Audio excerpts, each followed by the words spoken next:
Alright, what's up guys?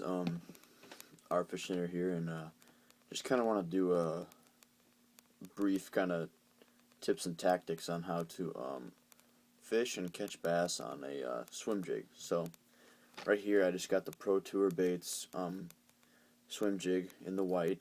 So as you know, all know, or should know at least, white's pretty much a primary good color. And I got a bunch of other colors in here and I might show later, but this is just a good all-around color that I like to use a lot.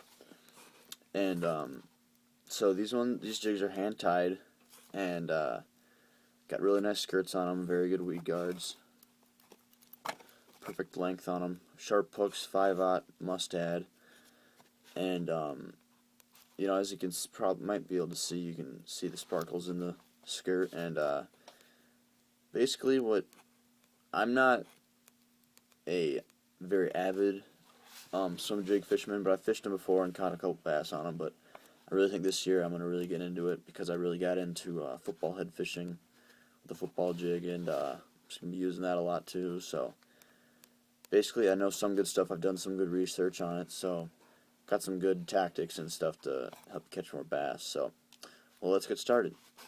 So the average weight is about a 3/8 ounce weight, which is what I have here, and it's what I mostly have.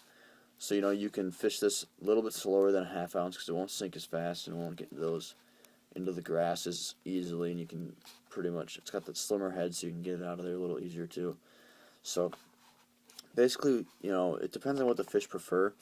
Some days, you can just burn it through without any popping or anything, or slow or killing it. You can just basically fish it like a spinnerbait all day long and catch fish. But there's days when those fish are a little bit more inactive, and they need a little bit different presence to get a reaction strike or a bite. So those are the days when you would reel it over the vegetation and then kind of kill it, and then let it, and then pop it back up out of the vegetation, and that's a good way to get a reaction strike.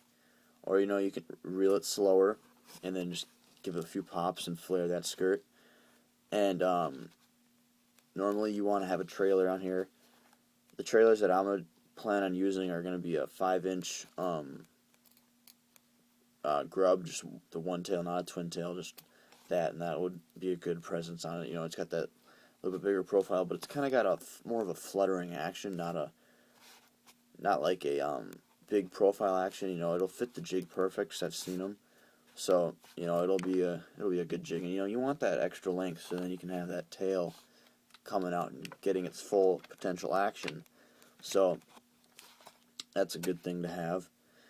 And basically the setup I like to use, depending on the cover, I'll normally like to just use braid anyways, but if I'm fishing a little bit less vegetation, fishing on docks, I might go to fluorocarbon. And I don't have any braid on me right now, but I'd probably use, if I'm fishing the heavier stuff, probably go to like 40-pound Sufix 832 braid, and that would work fine. But if you're fishing docks, there's some cover, maybe go to like 15-pound, 20-pound fluorocarbon. So just maybe stick to 15-pound because, it's a lighter bait and you gotta be able to cast it. So, and then for the rod and reel, it's really all in personal preference of what you want. But as for the reel, I'm gonna get a 6/4-1. That's plenty of speed for fishing a swim jig. But right here I just got a 7:1 gear ratio. Reel, I'll just put this on there, but probably we'll be using the Revo S on it. And then this is just a Shimano Compre spinnerbait rod, and it's a 610 medium heavy, extra fast action IM9 graphite. So you got the good sensitivity, and it's a little bit shorter, but I was looking at it and it's really not that much shorter, but it's a good length to get those good accurate casts. And you can fish this in decently heavy cover.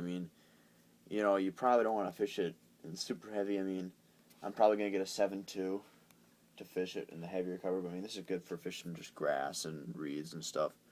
So that's basically my setup, and then either braid or fluorocarbon, pretty much. So those are good choices.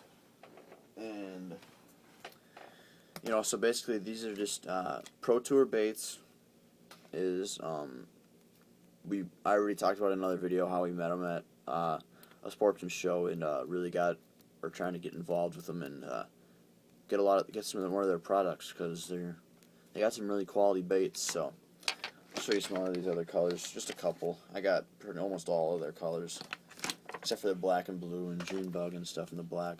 Right here, you got a good sunfish color. I think this color's gonna really kill. And another cool color right here.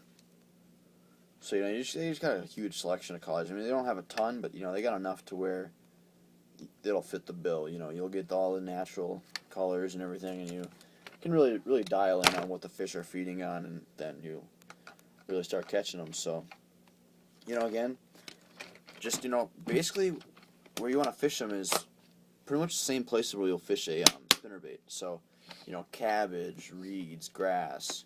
Mainly cabbage. That's a good spot because you can reel it through there and easily kill it in where there's patches of the cabbage. You can kill it there, and there sometimes will be a bass sitting in there, or just bump it up against all the weeds. Hit as much stuff as you can, or be pitching it to isolated cover. That's another good tactic. So go out and pick yourself up some Pro Tour baits, swim jigs, and you'll catch more fish. So, alright guys, stay tuned. There'll be more videos to come on tips and tactics how to catch more fish. And then hopefully in a couple months, be catching bass and show you some videos of that. So stay tuned, guys, and I'll catch you later.